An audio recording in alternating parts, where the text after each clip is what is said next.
Hola, buenos días. En esta oportunidad estamos en una entrevista organizada por el posgrado en literatura de la Pontificia Universidad Católica y hoy nos está acompañando Belinda Palacios.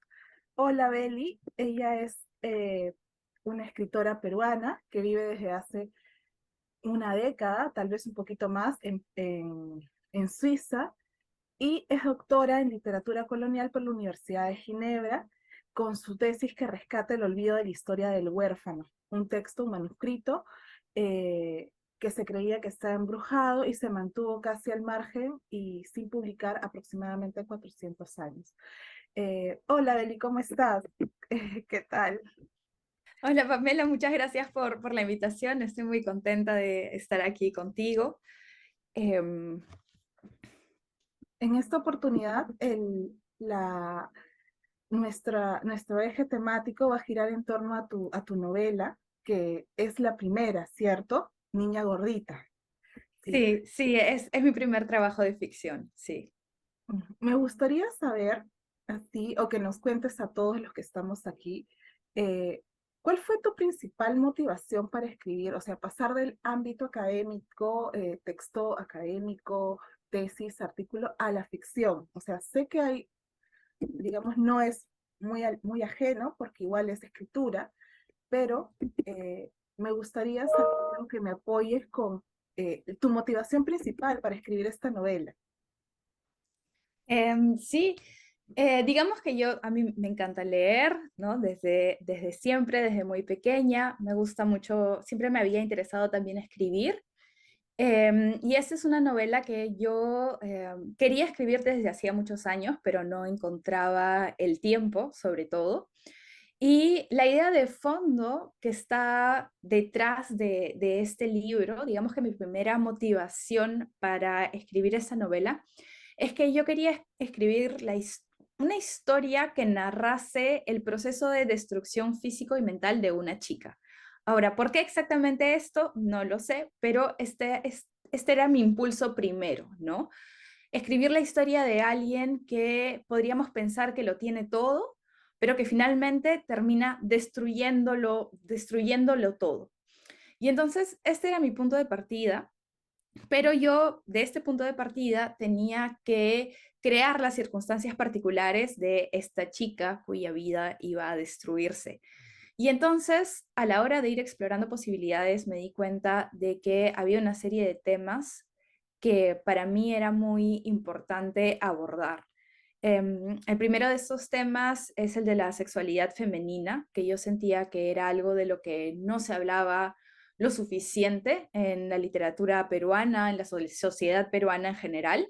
Sí que se habla de la sexualidad de los hombres, se habla de la masturbación en los chicos, pero el despertar de la sexualidad de las mujeres era algo que yo sentía que era un tema que como que no existía, del que no se hablaba y del que si se hablaba era siempre como si estuviera mal. Y esto es algo que lleva a mucha desinformación porque al final las chicas terminan creciendo y desarrollándose sometidas a un discurso machista y a una percepción machista de sus cuerpos, porque es finalmente el discurso que prima, ¿no? Y de alguna manera esto las llevaba a pensar que tienen que satisfacer los deseos del hombre, sean cuales sean estos deseos, ¿no? Y entonces yo quería hablar de esto, eh, pero también quería hablar del abuso. Mi protagonista sufre diferentes tipos de abuso sexual, de abuso psicológico, pero se trata de un abuso que se encuentra sumamente normalizado, que casi no se cuestiona en la sociedad peruana y que casi siempre se asume sobre todo como culpa de la mujer cuando se da esta clase de abuso. Y entonces me parecía también importante explorar estos temas en mi libro y bueno, también otros temas también inherentes a la sociedad peruana, como la corrupción, como la hipocresía de la iglesia, el racismo enquistado en las clases altas, que se sigue transmitiendo de padres a hijos, la indiferencia de los privilegiados frente a la pobreza de buena parte del país. Todos estos eran temas que para mí era importante poner de relieve y que me permitieron crear sociedad en la que se iba a desarrollar este personaje que seguimos en el libro. No sé si me fui por las ramas, pero es No, básicamente está perfecto, sí, no te has ido absolutamente por las ramas.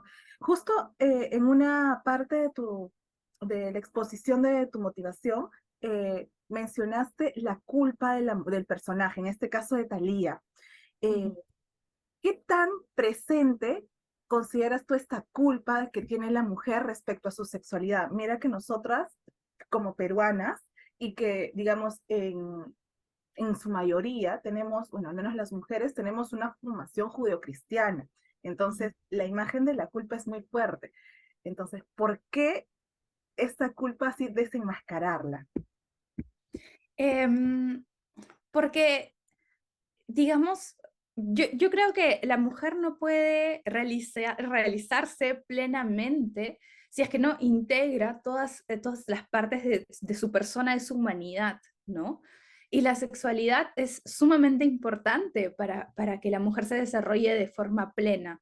Pero efectivamente, esta educación em, cristiana que mencionas reprime esa sexualidad de la mujer. Y entonces esto es lo que termina generando esta culpa, ¿no? Yo personalmente, yo fui a un colegio laico, pero participé como Talía de un programa de confirmación en cuarto de media y en realidad mi experiencia en el programa de confirmación fue totalmente diferente a la experiencia de Talía. Es decir, mientras que yo estaba en este programa de confirmación, um, en realidad fui, no sé, fui muy feliz, estaba, no sé, me pareció bonito, ¿no? Digamos que yo tuve una experiencia sumamente positiva. Pero claro, en ese momento yo a mis 14 15 años no era capaz de cuestionar la dinámica que se estaba implantando desde dentro, ¿no? Pero visto desde forma retrospectiva, yo me doy cuenta hasta qué punto es realmente positivo para la mujer que esa visión de la iglesia, esa visión, perdón, que tiene la iglesia de la mujer, sea la que prime, sea la que eduque la sexualidad de las chicas, ¿no? Eh, es como que a largo plazo me pareció que no había sido lo adecuado, ¿no? Porque es una forma de ver la sexualidad que es restrictiva, que no te permite el diálogo, que finalmente no te permite construirte como mujer, como sujeto deseante, sino que no sé, no te permite explorar toda esa dimensión de la sexualidad femenina, ¿no? Entonces, y genera siempre una doble moral alrededor del tema. Entonces, yo creo que al final lo que se termina enseñando es la culpa, y que es una culpa que se arrastra y que no permite que la mujer, no sé, lleve una vida plena. Aquí de nuevo, no sé si queda claro, pero... Sí, es esta idea, pues, de los binomios, ¿no? Mujer, madre, casta, pura, mujer, digamos, femme fatal, ¿no? Que se la considera, pues, destructiva para una sociedad, cuando en realidad creo que nosotras las mujeres somos todo eso, tanto en mi caso, ¿no? Yo soy madre, pero también puedo ser una mujer y sentirme deseada y ejercer mi sexualidad con toda la libertad y obviamente cuidado que debería ser. Justamente esta parte de la novela es una de los ejes que más me gustó, cómo este personaje adolescente está de alguna manera perturbado por esta falta de información sobre la sexualidad. Me encantó mucho, Tali, de verdad, esta parte. Como segunda pregunta, me gustaría saber, ay, de repente ya te la han hecho miles de veces, pero el título es bastante sugerente. ¿Por qué llamar a tu novela Niña Gordita? Entonces, digamos, te doy toda la palabra a ti, dale. Ok, en realidad tengo que admitir que el título no es mío. La novela se llamaba Tusia, que quiere decir, que en realidad es una palabra que viene del griego antiguo, que quiere decir sacrificio animal por medio del fuego. Y como yo lo había pensado, era un título metafórico relacionado un poco con el final de la novela, y bueno, estas son cosas que me interesan a mí, pero la editorial me pidió cambiarlo por algo que fuera menos enrevesado de entender, ¿no? Entonces tuvimos muchas discusiones al respecto y finalmente nos quedamos con Niña Gordita en una sola palabra, porque pensamos que era un título que terminaba abarcando varias dimensiones del libro, ¿no? Entonces, bueno, por una parte queríamos un título que se encontrara, o sea, con una palabra o una expresión que se encontrara dentro del texto, y la expresión niña gordita en una sola palabra aparece, entonces por ahí ya cumplía el primer criterio, pero de ahí algo que me parece importante explicar es que no elegimos esta palabra de niña gordita porque hiciera alusión a una niña subida de peso, ni mucho menos, sino por dos cosas. La primera es que nos parecía que este título de niña gordita remitía un poco a este hábito sumamente dañino en el que suelen caer las mujeres jóvenes y en realidad no tan jóvenes, que es esta tendencia a criticarse y rebajarse constantemente a sí mismas, concentrándose en lo que consideran lo que son sus defectos, entre comillas, ¿no? Porque son defectos que estamos de acuerdo, en realidad no son defectos, sino que son estas exigencias que impone la sociedad sobre el cuerpo de la mujer, exigencias que son imposibles de alcanzar para el 99% de las mujeres normales, ¿no? Pero que entramos en una dinámica en la cual comenzamos a compararnos con ese modelo inalcanzable y a rebajarnos continuamente y hacernos violencia a nosotras mismas continuamente por este filtro, ¿no? Y entonces esto termina siempre generando un rechazo hacia nosotras y un poco esta sensación de yo tengo que contentarme con que alguien me quiera. O sea, dado que no soy suficiente, si alguien me quiere, me tengo que contentar con eso, ¿no? Que es la dinámica claramente en la que cae la protagonista del relato y es la dinámica que da pie a que finalmente los hombres, que ella permita que los hombres con los que se relaciona la rebajen y la maltraten, ¿no? Porque todo proviene de un sentirse menos. Y entonces mi intención a la hora de aceptar la propuesta de este título era poner de relieve esto, ¿no? Que es un hábito sumamente nocivo. Pero además me gustó lo de niña y el diminutivo de gordita, porque de alguna manera es un título que nos remite a una persona inocente, fácilmente manipulable, ¿no? Dispuesta a hacer cualquier cosa para conseguir la aprobación del otro. Y eso es algo que también caracteriza a la protagonista de esta novela, ¿no? Y también para mí esto se relaciona con el sentido más metafórico de la novela, que es un poco lo que va a ser no sé, la columna vertebral del texto, ¿no? Y es que, como tú misma dijiste, si bien al inicio de la historia Tali tiene o conocemos a la Tali de 14, 15 años, entonces podríamos considerarla todavía una niña hasta cierto punto. En realidad, Tali va a crecer, se va a hacer adulta, y lo que nosotros vamos a leer es un poco esta entrada en la adultez, ¿no?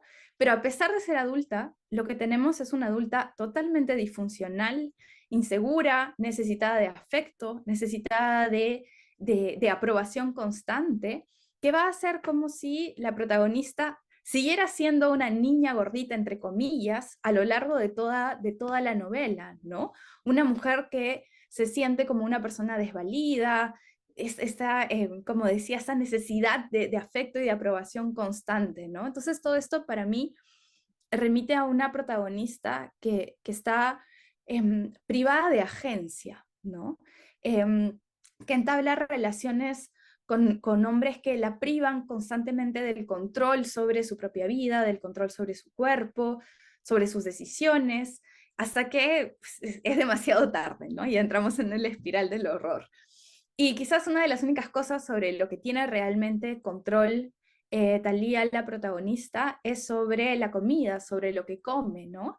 Y entonces esta niña gordita en realidad a lo largo del texto está cada vez más flaca. Entonces se genera como un contraste, ¿no? Entre el título y niña gordita y la realidad, bueno, la realidad, lo que ocurre en la historia, una adulta delgada, ¿no? Entonces, como digo, finalmente nos quedamos con este título porque realmente abarcaba buena parte de los temas que expone el libro.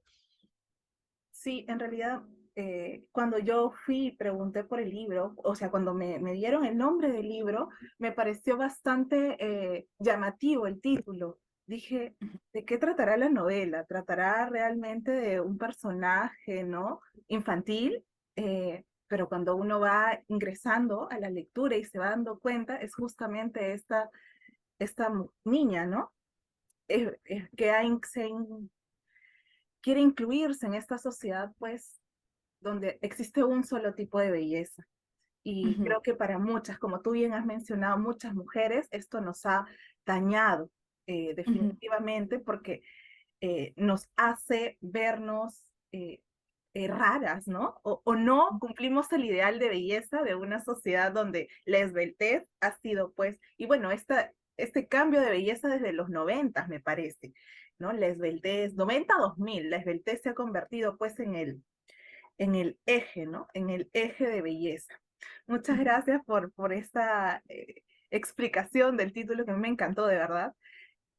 Y ya ingresando a la novela misma, tal vez lo has mencionado al principio de la entrevista, pero igual me gustaría saber esta idea de abuso sexual, ¿no? La exposición del tema del abuso sexual y la autolesión no suicida que tiene Thalía. Ella atenta contra su cuerpo durante su adolescencia prácticamente, y esta es una marca presente en la protagonista. Me gustaría tal vez que puedas explayarte sobre este tema que a mí me parece muy importante.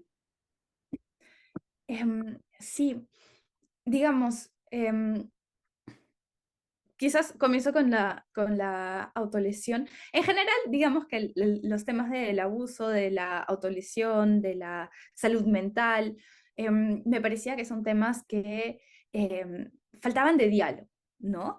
La autolesión en realidad es mucho más común entre los jóvenes que lo que podemos pensar, pero no se suele hablar de eso porque hay mucha vergüenza alrededor del tema, ¿no?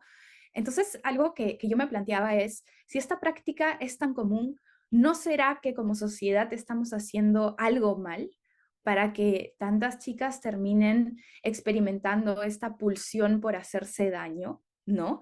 Y claro, tenemos en el caso de Thalía, tenemos la autolesión por medio de los cortes que ella se hace, que quizás es lo más impresionante, pero el hecho de restringir la ingesta de alimentos es también una forma de hacerse daño, ¿no? Y entonces, claramente, para mí, como sociedad, algo estamos fallando, o sea, tenemos que comenzar a hacernos preguntas, ya no solo cuál es el problema de Thalía o cuál es el problema de Pepita, sino cuál es el problema de la sociedad para que esto ocurra, para que esto se esté volviendo tan recurrente, ¿no? Y entonces, es esto, esta necesidad que yo sentía de que faltaba diálogo sobre el tema. Y lo mismo con el abuso sexual, el abuso psicológico, las relaciones tóxicas. Y yo siempre tenía esa impresión de que siempre se está juzgando a la mujer, ¿no? Siempre está una mujer, no sé, pues, como lo que ocurre con Thalía, un hombre mayor que tiene poder sobre ella, abusa de ella. Pero ese tipo de abuso está tan normalizado que en nuestra sociedad uno se pregunta, pero ¿qué habrá hecho Thalía, no? Cuando la pregunta es, em, ¿por qué está normalizado que este tipo de abuso se produzca? ¿Por qué la culpa estaría sobre la mujer si quien ha actuado mal es el hombre, no? Entonces, ¿por qué nunca se cuestiona la responsabilidad del hombre? Y, y yo en una de las, o sea, en el proceso de escritura, en algún momento, yo me planteé, o sea, describir, digamos, una violación digamos, más clara, ¿no? En el texto. Pero luego me dije, no, porque una violación todo el mundo reconoce que está mal, que es un delito. Pero la relación que establece Thalía con Felipe, em, ¿será totalmente claro que lo que está ocurriendo es una violación? ¿O habrá quien diga que es Thalía la que tiene la culpa, que es Thalía la que no supo comportarse? Y entonces me interesaba abrir el diálogo sobre eso, ¿no? Em, y creo que son temas, como digo, que no se tratan lo suficiente o se han tratado siempre desde la perspectiva más masculina y no desde cómo lo vive la mujer de una forma sincera, ¿no? Em, y Sí, pues, está perfecto, claro. Y justo esto va de alguna manera a la par, porque la interacción que tiene Tali con Felipe, si bien es cierto, para los oyentes, Tali y Felipe son como que la relación ahí más importante durante el primer proceso, porque luego pasa con su segundo novio, digamos, ¿no? O con el que es su enamorado en realidad. Pero en este caso, la interacción inicia a través de las redes, ¿no? O sea, si bien él es catequista de su confirmación, luego la comunicación y el erotismo y a veces la sexualidad se va a observar a través de esta comunicación en las redes. Entonces, eh, sin esta comunicación virtual, los chats, creo que por Facebook Messenger, lo que en esta época existía, eh, cómo esta técnica de incluir los mensajes han aportado a la novela que tú has escrito, porque me parece que es una de las pocas que incluye los chats, ¿no? Esta interacción virtual entre dos personas. Me llamó mucho la atención. ay, me alegro que me digas eso porque en algún momento yo dudé si es que era una buena idea o no, así que me alegro que te haya parecido convincente.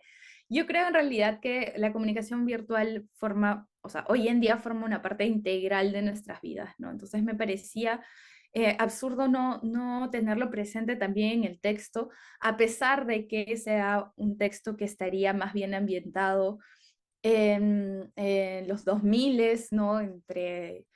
Sí, entre bueno, no sé, hasta el 2010, un poco antes del Instagram, digamos, porque llegamos al Facebook, pero, perdón, digamos que el Instagram todavía no está tan de moda, pero sí creo que em, el abuso y el acoso puede venir desde cualquier parte y hay mucha facilidad para acosar por las redes, ¿no?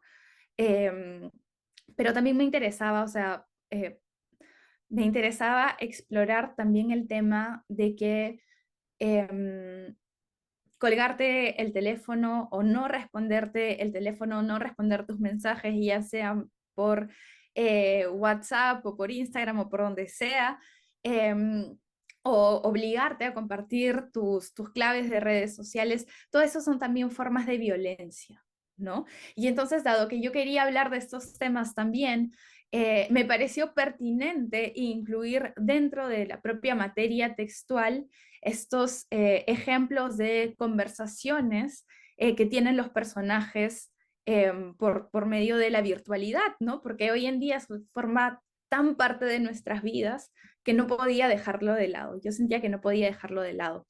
Y bueno, también me pareció que le daba dinamismo a la lectura. Así que, eh, como te digo, me alegro que te haya parecido Sí, convincente la idea. sí, en realidad en muchas partes de la novela, justamente esta inclusión de los chats eh, ayudan a comprender la situación por la que está pasando el personaje principal, que es Thalía, ¿no?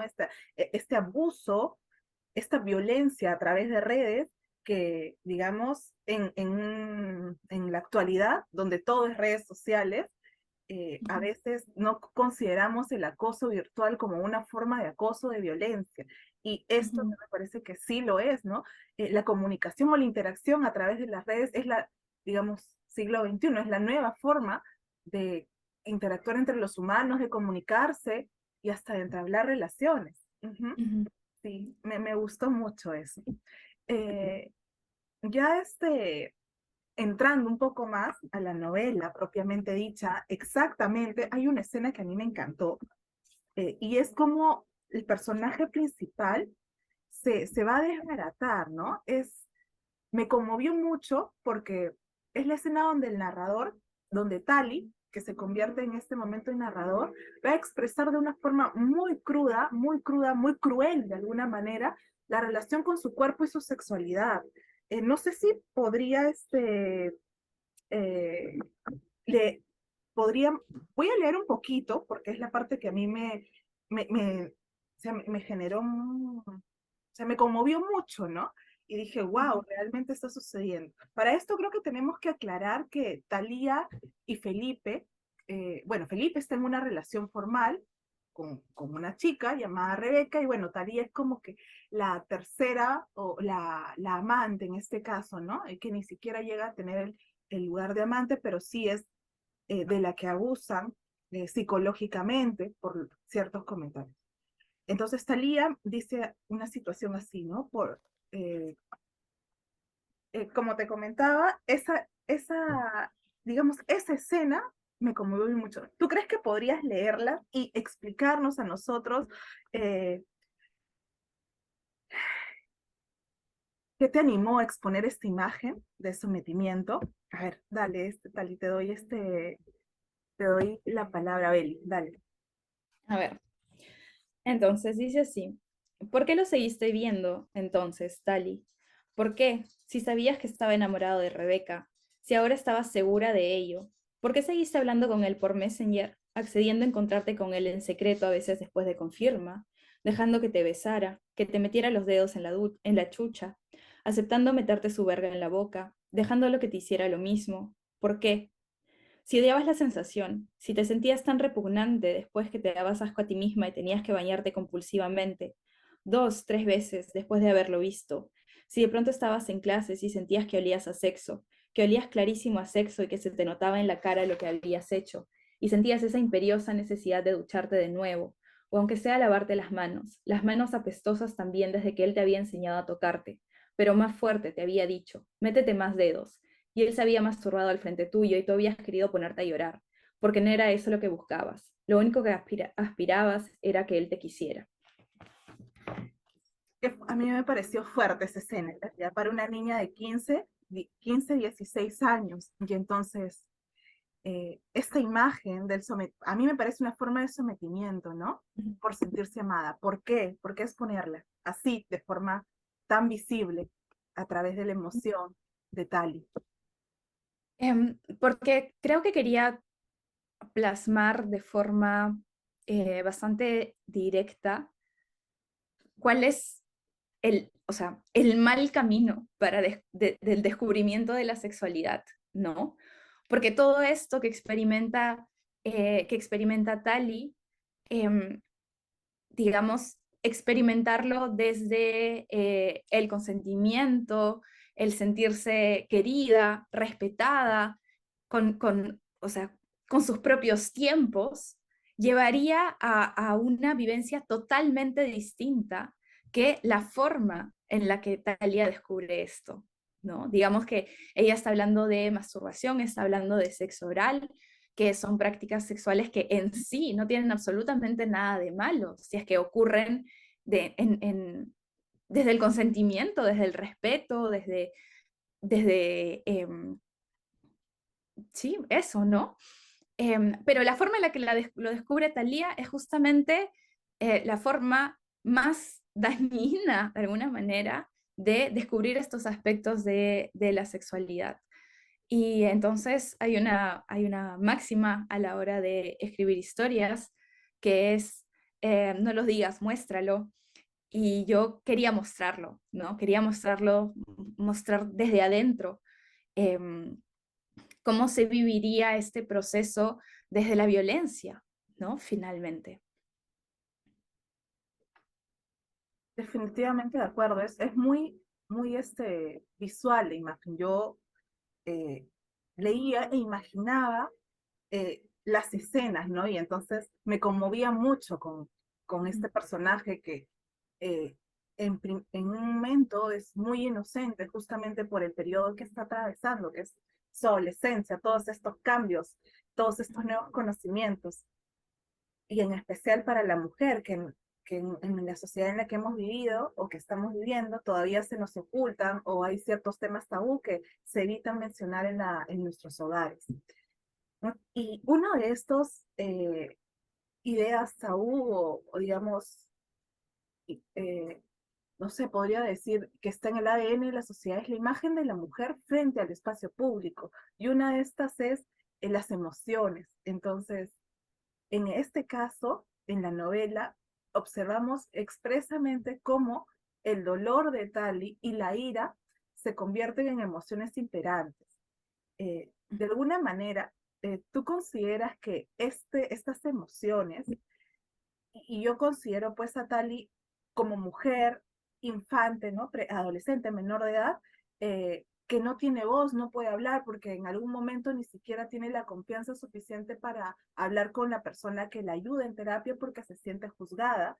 Entonces, por esa razón, digamos, podemos considerarlo como un sujeto que no tiene poder, es de alguna forma un sujeto subalterno. Entonces, ¿cómo estas emociones del dolor, de la ira, le dan fuerza para que ya en su evolución se conviertan en acto de denuncia? O sea, le den la fuerza para impulsar la denuncia. Tal vez podrías explayarte en este aspecto, o sea, ¿cómo consideras que Niña Gordita, que es un texto donde sí se puede hablar del sujeto subalterno, cuando sus emociones, el dolor y la ira se van a convertir en esta fuerza de denuncia? Y de alguna manera lo podríamos relacionar con los feminismos, ¿no? Que han venido desarrollándose y apareciendo en la sociedad desde el siglo XIX, tal vez desde el 18, pero con mucho más fuerza desde el 19, 20. Ajá, sí. Sí, yo creo que hay en la pregunta como dos elementos. Por una parte está lo de las emociones, lo de el dolor y la ira, que sí busqué que se transmitiera de forma bastante palpable en el texto. Em, y esto porque yo siento que durante demasiado tiempo lo que se ha esperado de nosotras es que nos quedemos calladas, ¿no? Que si vamos a sufrir, que sufremos en silencio. Y esto ha llevado a mucha represión de sentimientos sobre los que no se habla, ¿no? Y acá de nuevo volvemos a la culpa. Y entonces todos estos sentimientos reprimidos finalmente solo los transmitimos de generación en generación, y no se soluciona el inicio del problema, ¿no? No hay una conversación honesta sobre cómo estas diversas actitudes y convenciones sociales nos hacen sentir. Y si es que no hay esta conversación, ¿cómo podemos avanzar hacia mejor, ¿no? Entonces, me parecía importante como poner sobre el tapete la existencia de estos sentimientos. Es decir, vivimos por lo menos en la sociedad peruana, con esta presión sobre la mujer, estos tabúes, este control de alguna manera del discurso judeocristiano sobre el cuerpo de la mujer. ¿Qué es lo que genera eso? Genera dolor y genera ira. Y que no le estemos diciendo no quiere decir que no exista, ¿no? Entonces, para mí era importante poner eso en palabras. Y, y sí creo que podemos considerar a Tali como un sujeto subalterno. em, y creo que esa es justo una de las grandes ventajas que tiene la literatura, es que permite dar voz, ¿no? A ese sujeto subalterno, al que normalmente se le niega la palabra. Pero creo que lo que le da fuerza al personaje para finalmente denunciar no es solo el dolor y la ira, sino sobre todo el hecho de tomar conciencia de que lo que ella vivió fue injusto, ¿no? Que se le hizo violencia, que ella fue una víctima. Y entonces el hecho de darse cuenta de que no es que ella fuera mala y que por eso de alguna forma se la castigó, sino que ella es una víctima, em, es que ella puede finalmente denunciar, ¿no? Ya en conocimiento de causa. Todo esto que yo viví no es normal, no puede ser aceptado como normal, tengo que denunciarlo, ¿no? Y en esa denuncia sí hacer explícito el dolor y la ira que sintió. Entiendo. Y, y en relación con con los feminismos, ¿tú podrías considerar que esta novela, Niña Gordita, puede incluirse como una novela feminista? Y en todo caso, ¿por qué? Para mí sí lo es, pero como autora, de repente tú podrías darnos pistas. Em, yo creo que sí lo es, porque reivindica el derecho a la mujer a posicionarse como un sujeto deseante, ¿no? A apropiarse de su persona, de su sexualidad, de sus decisiones, a rechazar justamente esta infantilización en la que vive la mujer peruana, ¿no? Porque finalmente como decía a la hora de explicar el título, ¿no? Muchos de los problemas que experimenta Tali vienen de esta falta de agencia que tiene ella por la forma en la que ha sido educada y por la forma en la que se posiciona a la mujer dentro de la sociedad. Y entonces, de alguna manera, Niña Gordita es una crítica contra eso, ¿no? Y entonces, desde ese punto de vista, yo creo que sí se puede considerar una novela feminista. Me encantó mucho, Tali, realmente leerte, leer cada Qué linda. página, cada experiencia. En realidad, de repente soy muy romántica, pero sí me empatizo con las emociones de los personajes en las novelas, y en este caso hubieron muchos momentos donde yo dije, wow, qué dolor de Tali, qué impotencia, qué ira, ¿no? Sobre todo, por ejemplo, cuando ya está en el punto límite y o sea, su estado emocional está tan desbaratado que inconscientemente se daña y daña a Tomás, que es su novio, su enamorado, quien también ha generado violencia psicológica sobre ella. Él, digamos que es tanto Felipe como Tomás, son personajes masculinos de una sociedad donde, pues, se deben, desde mi punto de vista, modificar, ¿no? Deberíamos darle un cambio a este tipo de imagen de hombres que creen que existe una mujer santa. Tal vez si te pudieras comentar esta imagen de Tomás, que es la que a mí me fascinó, ¿no? Porque es más, él y su familia forman parte del Opus Dei.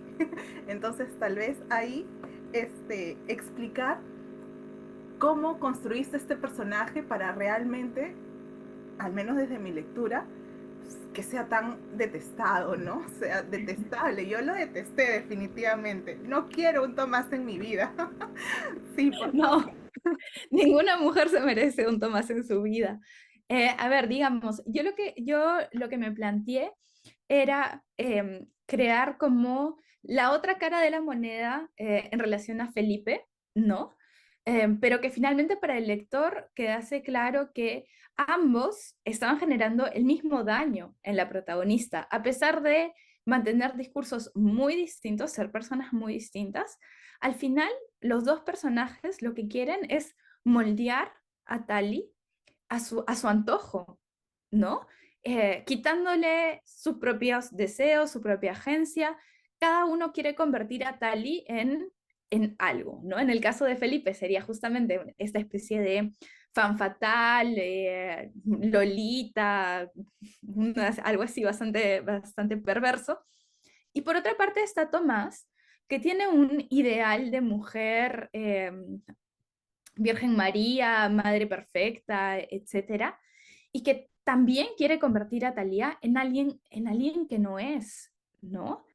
Em, y que claro, entonces yo construí finalmente a Tomás, como digo, en oposición a Felipe, ¿no? Perdón. Este, pero de ahí, no sé cómo explicarlo. Porque cuando uno comienza a crear a los personajes a veces como que cobran vida solos y se comienzan a materializar, ¿no? En el texto. Y de alguna manera yo quería poner de relieve como unas actitudes que quizás a primera vista podrían parecer positivas del lado de Tomás, de querer de alguna manera salvar a Thalía, ¿no? Finalmente terminan haciéndole el mismo daño porque la anula como persona, ¿no? Y, y algo que creo que es también una constante en este tipo de hombres que quieren cambiar a la enamorada para que se ajuste más a las expectativas, es que una vez que la cambian, la dejan de querer, ¿no? Porque ellos se enamoran de una persona, intentan convertirla en alguien diferente y después es como que ya no es la persona de la que se habían enamorado, ¿no?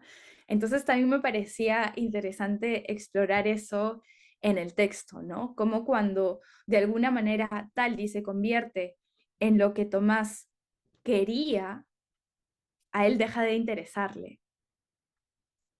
¿sí? Em, y bueno, de paso, em, creo que la crítica al Opus Dei es necesaria también.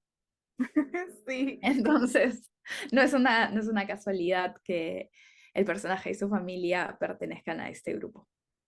como la imagen masculina de querer adaptar a la mujer a su forma, ¿no? Entonces una Ujú. mujer no puede ser libre porque es incorrecto, tiene que adaptar. Exacto, Entonces, exacto, exacto. Pero eso también está normalizado, ¿no?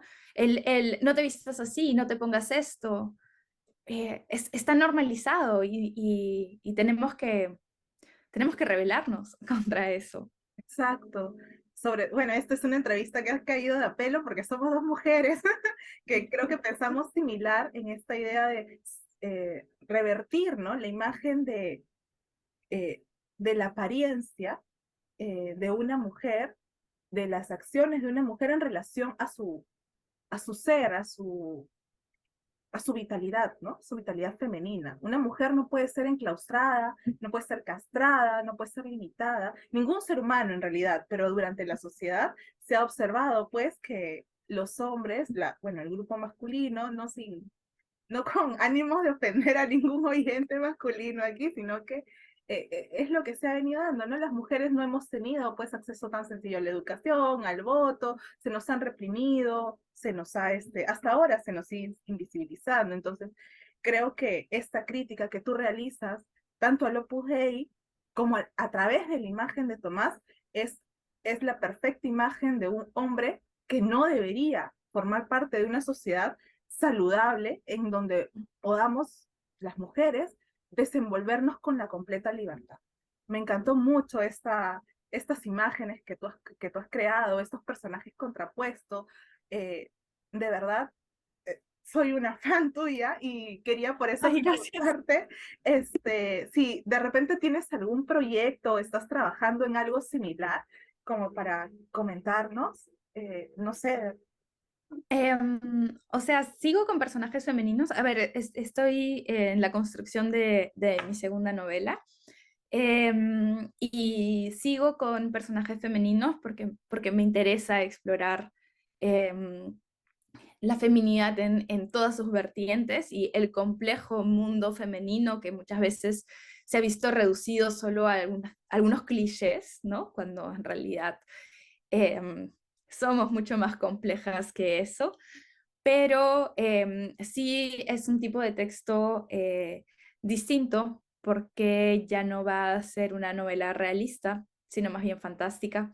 Entonces, me voy a ir por otro lado, pero sí con personajes femeninos, que es por el momento lo que me interesa. Voy a estar fascinada en leerla, la espero. Tal vez podrías darnos una posible fecha de publicación, fin de año, el otro Uy, año. no, No, no, no, no, este es todo un estoy proceso. todavía Ya, en proceso de escritura y ya. así que Igual yo todavía no. yo estoy ansiosa de leerla y gustosa de preparar algún tipo de entrevista también para esta segunda novela. La primera ha sido como que el despertar así todo el boom. A mí me encantó Beli, de verdad, muy linda, Ay, gracias. muy visual, muy empática. Eh, yo pienso que cualquier lector eh, que vaya y lea Niña Gordita va a sentir todas las emociones que Tali quiere transmitir, ¿no? La ira, la culpa, la frustración. Y espero que a través de esta lectura, pues, no sé, modifique cierto chip en nuestros lectores. Sí, Sí, muchas, yo también quisiera eso, o sea, mi idea es que se abra un diálogo, ¿no? Sobre todos estos temas que hemos evocado en la entrevista. Creo que es necesario, creo que es necesario, que le haría mucho bien a la sociedad. muchas gracias, Tali, por tu tiempo. Muchas gracias por permitirnos este pequeño espacio para poder dialogar sobre tu novela, sobre Niña Gordita. Y bueno, invitar a todos los que están aquí a que vayan a Book Viva y a cualquier librería en Lima, en Perú en realidad, a conseguirla. Muchas gracias, Eli. Un abrazote. Muchas gracias a ti, Gracias por el Pamela. espacio. Gracias. Gracias.